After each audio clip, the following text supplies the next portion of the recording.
ਅਗਰ ਤੁਹਾਨੂੰ ਇਜਾਜ਼ਤ ਬਣਾ ਦਿੱਤਾ ਜਾਏ ਪਾਕਿਸਤਾਨ ਦਾ, ਜਿਆ ਕੀ ਕਰ ਸਕਦੇ? ਮੈਂ ਜਿੰਨੇ ਝੂਠੇ ਇੰਟਰਵਿਊ ਕਰਦੇ ਨੇ ਚੌਕ ਚਟੰਗ ਛੜਾ ਥੋੜਾ ਕੀ ਹਾਲਨਾ ਜਿਤਨੇ ਵੀ ਆ ਝੂਠ ਮਾਰਦੇ ਨੇ ਜਾਂ ਸੋਸ਼ਲ ਮੀਡੀਆ ਤੇ ਕੂੜ ਮਾਰਦੇ ਨੇ, ਮੁਲਕ ਦੀਆਂ ਧੀਆਂ ਭੈਣਾਂ ਦੀਆਂ ਚਾਦਰਾਂ ਲੱਥੀਆਂ ਹੁੰਦੀਆਂ ਰੋਂਦੀਆਂ ਪਿੱਟਦੀਆਂ ਤੇ ਇੰਜੇ ਵੀਡੀਓ ਲਾ ਛੱਡਦੇ ਨੇ ਬਿਨਾਂ ਇਜਾਜ਼ਤ ਤੋਂ ਜੀ। ਜਾ ਔਰ ਜਿੰਨੇ ਵੀ ਗੈਰ ਕਾਨੂੰਨੀ ਕੰਮ ਕਰਦੇ ਨੇ ਮੈਂ ਸਾਰਿਆਂ ਨੂੰ ਦਰੜਾ ਸਟਾਜ ਮੇਰੇ ਤੇ ਟਾਈਮ ਹੀ ਨਹੀਂ ਹੋਣਾ। ਸਭ ਤੋਂ ਪਹਿਲਾਂ ਇੰਟਰਵਿਊ ਵਾਲੇ ਬੰਦੇ ਦੇ ਖਿਲਾਫ ਹੈ ਕੋਈ ਹੋਇਆ ਵਾਕਿਆ ਹੋਇਆ ਕੀ ਵਜ੍ਹਾ? ਨਹੀਂ ਵਾਕਿਆ ਨਹੀਂ 100% ਮੀਡੀਆ ਵਾਲੇ ਝੂਠ ਬੋਲਦੇ ਨੇ। ਠੀਕ ਬੋਲਦੇ ਨੇ ਕਿ ਨਹੀਂ ਬੋਲਦੇ? ਆਜ਼ਾਰੀ ਗੱਲ ਅੱਛੇ ਵੀ ਹੁੰਦੇ ਬੁਰੇ ਹਰ ਫੀਲਡ ਵਿੱਚ ਹੁੰਦੇ ਨਾ। ਬੁਰਿਆਂ ਦੀ ਗੱਲ ਕਰ ਰਹੇ ਅੱਛੀਆਂ ਦੀ ਨਹੀਂ ਕਰ ਰਿਹਾ। ਅੱਛਾ ਠੀਕ ਹੈ।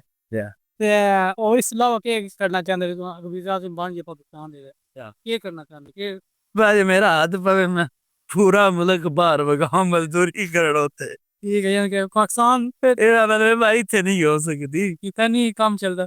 ਨਹੀਂ ਅੱਲਾ ਪਾਕ ਖੈਰ ਕਰੇ। ਇੱਕ ਸਾਡਾ ਮਜ਼ਾਕ ਲੱਗਿਆ ਹੈ ਮਸ਼ਹੂਰ ਦੇ ਤੌਰ ਤੋਂ ਸਾਡੇ ਜਿਹਾ ਮੁਲਕ ਹੀ ਕੋਈ ਨਹੀਂ ਰਹੀ ਹੈ ਤੇ ਬਸ ਉਹ ਸਾਡੇ ਵਾਲਾ ਕੰਮ ਨਹੀਂ ਅਸੀਂ ਮੁੜ ਕਿਉਂ ਆ ਕੇ ਅਸੀਂ ਆ ਕਰ ਸਕਦੇ ਹਾਂ। ਸੰਗ ਹੁੰਦੇ ਨੇ ਲੇਕਿਨ ਉਹਦਾ ਬਸ ਨਹੀਂ ਚੱਲਦਾ। ਉਹ ਤਾਂ ਜਿਹੜੇ ਕੋਲ ਮੈਂ ਕਦੇ ਇਜਾਜ਼ਤ ਹੁੰਦਾ ਨਾ ਫਿਰ ਮੈਂ ਇਹ ਕੰਮ ਦਾ ਮੈਂ ਕਿਸੇ ਤੋਂ ਨਹੀਂ ਤੰਗ। ਅੱਛਾ ਬਸ ਉਹਦਾ ਕੰਮ ਕੋਈ ਲਾਤਾ ਉਹ ਤਾਂ ਬਾਹਰ ਹੀ ਹੁੰਦੀ ਕੋਈ ਨਹੀਂ ਤੰਗੀ ਇੱਥੇ ਵੀ ਕੋਈ ਨਹੀਂ ਤੰਗੀ ਕਿਸੇ ਕਿਸਮ ਦੀ। ਅੱਛਾ